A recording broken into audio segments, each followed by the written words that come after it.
This is a demo of the Human Sound Effects application. I've already created a few sound effects buttons. This train, a cowboy,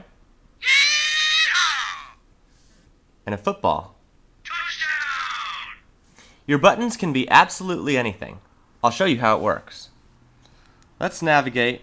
Main menu. Applications. Animal sound effect. Sound effect. Human sound effects. Then we select our sound from the various options available. Let's do crowd booing.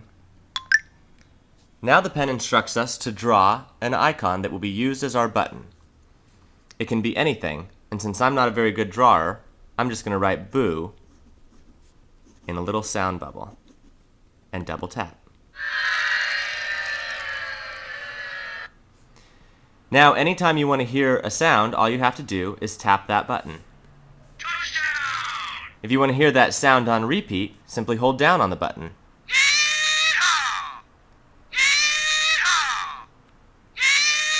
You get the idea. This is Human Sound Effects.